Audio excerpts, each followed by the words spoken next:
नमस्कार दोस्तों, मैं निधि सिंह आप सभी का सनातन आराधना में स्वागत करती हूँ।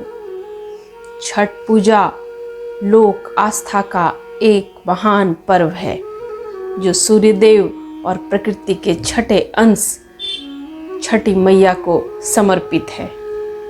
यह व्रत संतान की लंबी आयु, परिवार की सुख समृद्धि और जीवन में आरोग्य के लिए किया जाता है। यह 4 दिनों का व्रत शुद्धता और तपस्या की पराकाष्ठा है। इस वर्ष छठ पूजा 25 अक्टूबर 2025 से शनिवार से जो नहाए खाए है के साथ शुरू होगा और 28 अक्टूबर मंगलवार को उषा अर्घ के साथ समाप्त होगा। आज के इस वीडियो में हम जानेंगे 4 दिनों के इस व्रत की संपूर्ण विधि, कठिन नियम और शुभ मुहूर्त।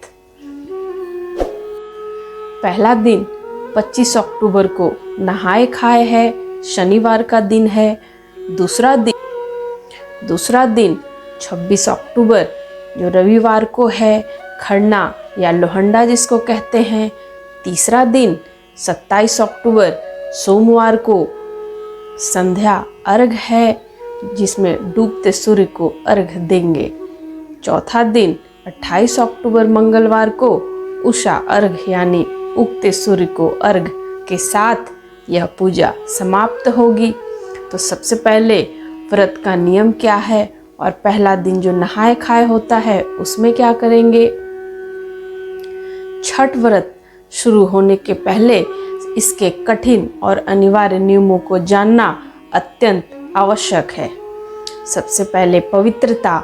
व्रत के दौरान घर में साफ सफाई, शुद्धता और सात्विकता का कठोरता से पालन किया जाता है।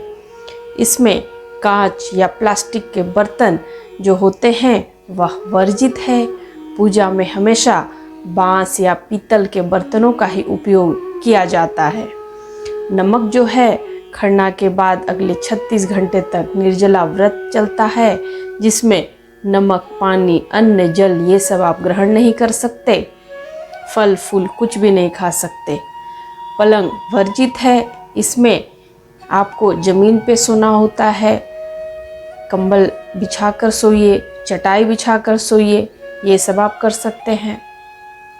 पहला दिन जो है नहाए खाए 25 अक्टूबर को है। व्रती इस दिन पवित्र नदी या घर में गंगा जल मिश्रित जल से स्नान करती हैं और वस्त्र पहनकर ही भोजन किया जाता है। भगवान सूर्य को आप प्रणाम करते हैं। कद्दू, लौकी की सात्विक सब्जी, चने की दाल और अरवा चावल का भोजन करते हैं। भोजन से पहले घर की शुद्धता सुनिश्चित करते हैं। इस दिन घर में दूसरे दिन खरना और 36 घंटे की जो व्रत है उसकी शुरुआत होती है। इस दिन गुड़ का खीर बनता है जो सूर्य देव को भोग लगाते हैं। खरना 26 अक्टूबर को है, यानी व्रत का वह चरम जब व्रती 36 घंटे के लिए निर्जला व्रत के लिए संकल्प लेती हैं। व्रती पूरे दिन निर्जला उपवास रखती हैं। शाम को सूर्यास्त के बाद गुड़ का खीर, गन्ने के रस में भी बहुत जगह बनता है, बहुत जगह आप गुड़ से भी बनता है। रोटी या पूड़ी, केला ये सब प्रसाद में खाया जाता है। यह प्रसाद मिट्टी के चूल्हे पर बनता है। विधि: यह प्रसाद सूर्य देव और छठी मैया को भोग लगाकर व्रती सबसे पहले ग्रहण करती हैं। इसे खरना कहते हैं। खरना प्रसाद करने के बाद 36 घंटे का कठोर निर्जला व्रत शुरू हो जाता है, जो अगले दिन उषा अर्घ के साथ समाप्त होता है। सबसे पहले डूबते हुए सूर्य को अगले दिन अर्घ देंगे। यह छठ पूजा का सबसे महत्वपूर्ण दिन है। इस दिन डूबते हुए सूर्य को अर्घ दिया जाता है, जो कि 27 अक्टूबर को है। इसे अस्ताचलगामी सूर्य पूजा कहते हैं। यह 5:30 बजे शाम के आसपास होगा। स्थान के अकॉर्डिंग सूर्योदय का डूबना और उगना होता है, तो आप जहाँ जहाँ जिस स्थान पे हैं उसके अनुसार आप अर्घ देंगे। पूजा जो जिससे अर्घ देते हैं उस सूप में क्या होता है, ठेकुआ और कसार जो गेहूं के आटे, गुड़ या चीनी से बने होते हैं, और जो कसार है वो चावल के आटे का बनता है। इसे सूप में ज़रूर देते हैं, इससे ही भगवान को अर्घ दिया जाता है। फिर मौसमी जो फल होता है, नारियल, बड़ा वाला नींबू, केला, ये सब, सिंघाड़ा, जो भी हो प्रसाद में आप चढ़ाते हैं। और भी मूली, अदरक का पौधा, शहद, पान, सुपारी, ये सब भी आप चढ़ाते हैं। सभी सामग्री बांस के सूप या दौरा में रखा जाता है। व्रती सूप में प्रसाद लेकर पूरे परिवार के साथ नदी या जलाशय के घाट पर पहुंचती हैं और अर्घ देने से पहले छठ मैया के गीत गाए जाते हैं और घाट की पूजा की जाती है। सूर्य जब अस्त हो तब दूध और जल से एक तांबे के लोटे में सूप में रखे दीपक के साथ सूर्य भगवान को अर्घ दिया जाता है। अब जो अंतिम दिन है यानी कि चौथा दिन, अब उगते सूर्य को इस दिन अर्घ देते हैं, जिसे उषा अर्घ कहते हैं, जो कि 28 अक्टूबर को है।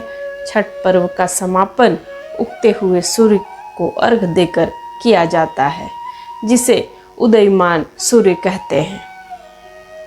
उदयमान सूर्य पूजा 28 अक्टूबर को है।